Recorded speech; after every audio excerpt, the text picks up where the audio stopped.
tokko maatii isaatiif gaddaa, firoottaniif imimmaaniin. Hawaasa isaaf immoo yeroo tokko boqonnaa seenaa tokko cufuu danda'a. Har'a magaalaa Shaashamannee keessatti gaddi akkasii mul'achaa jira. Haadha kantiibaa magaalaa Shaashamannee obbo Adaanee Takla Giyoorgis Jaldoo, haadha Daani'el Woshoo fi haadha ilmaan biroo hedduu kan ta'an aadde Soorettii Waayyuu Caakkisoo yookiin ammoo maqaa masoo Aayyaa Diqqoo jedhamuudhaan kan beekaman du'aan addunyaa kanarraa boqotanii jiru.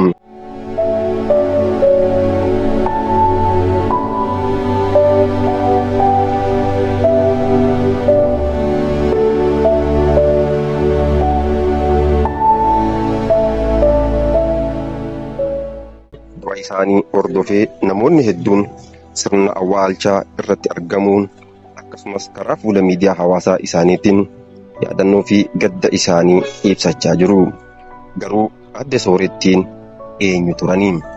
Maaliif duuti isaanii namoota hedduu keessatti gadda guddaa uume?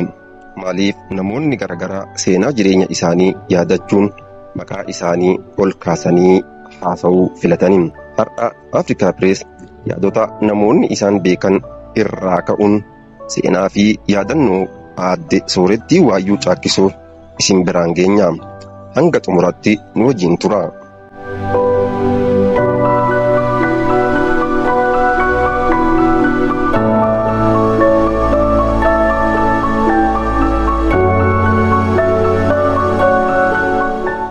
Namoota aadde Soorettii Waayyuu Caakkisoo beekan keessaa Adii Fayyisaa Baqataa jedhamu yaadannoo isaa keessatti suuraa haadhaa jaalatamtuu tokko kana kaasuudhaan akkas jedhuudhaan ibsatee jira.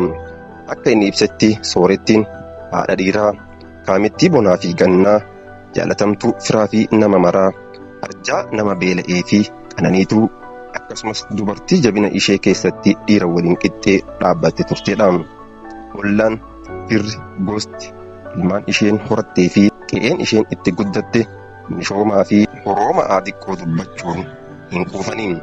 Aadiqqoon haadha Abbuutiin, haadha kantiibaa magaalaa Shaashamannee obbo Adaanee Takla Giyoorgis Jaldootiin, haadha Daani'el Woshoo fi haadha dhiirranii hedduus turte. Yaadannoo akkanaa keessatti nama tokko akka haadha maatii qofaatti osoo hin taane akka utubaa maatii fi hawaasatti ilaalamuu ishee agarsiisa.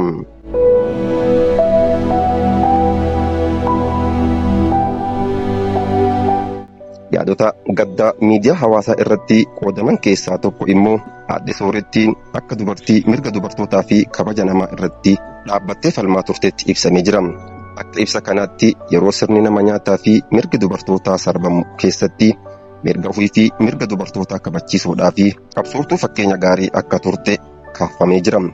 Dubartoota hedduufis daandii agarsiisuu isheetitu dubbatamaa jira.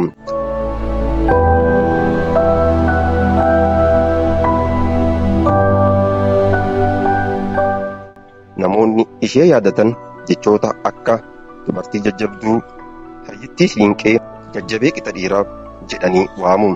Jechoonni kunneen gadda qofa osoo hin ibsin akkaataa hawaasni tokko dubartii tokko keessatti jabina, murannoo, gootummaa fi gahee hawaasummaa argu agarsiisu.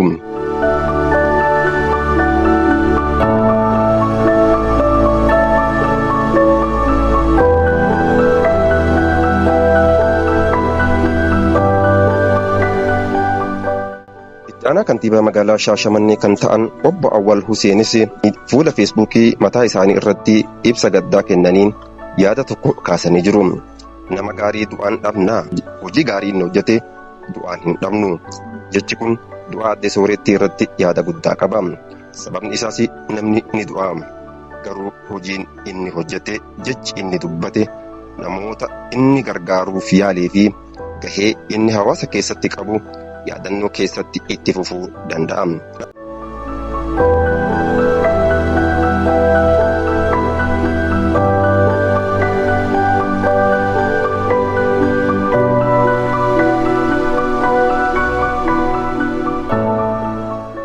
Aadde Soorettiin yeroo yaadatamtu gaaffiin guddaan isheen eessa jirtii qofaa miti.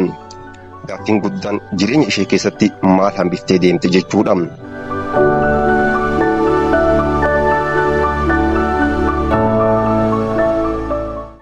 Qabsaa'aa Hamzaa Waari'oo gadda isaa keessatti aadde Soorettii akka haadha hiriyyaa isaa Daani'el Goshoo fi haadha kantiibaa magaalaa Shashamannee obbo Adaanee jedhamuun yaadatee jira. Innis maatii firoottanii fi hiriyoottan isaanii fi gadda isaa ibsuun yeroo ulfaataa kana keessatti obsaa fi jajjabina hawweera. Kunis wanta tokko nu yaadachiisa. Duuti nama tokkoo nama sana qofa irraa adda nu hin baasu. Maatii, fira, hiriyyaa, hojii miiltoo, ollaa fi hawaasa bal'aa tuqa. Jireenyi namaa daangaa qaba. Mishoomni, bareedinni, jabinni, qananiinii fi jaalalli namaa du'a nama tokkoo hambisuu hin danda'ani. Garuu wanti tokko jira. Innis maali yoo jettan yaadannoodha. Nama tokko jaalalaa fi hojii gaariidhaan beekamtii qabu du'aan booda illee maqaan isaa dubbanatti hafee kan yaadatamuu fi kan dubbatamu ta'ee itti fufa.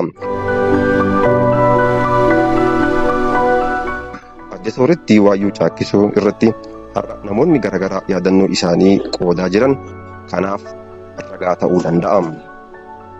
Aadde Soorettii Waayyuu Caakkisoo hayyoo xiqqoo haadha maatii haadha namoota bebbeekamoo dubartii jabduu turanii akkaataa namoota ishee beekan irraa hubatamutti nama hawaasa keessatti gahee mataa isaanii qabanii fi haalaan taphataa turanidha. Har'a isheen nu bira hin jirtu. Garuu maqaan ishee, seenaan ishee fi yaadannoon namoonni ishee irratti qaban itti fufee jira.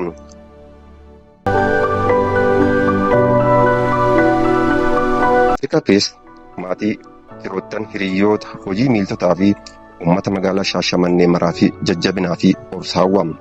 Ruhiin ishee nagaan haa boqotu. Namni ni du'a. Garuu namaaf waan gaarii hojjedhaa.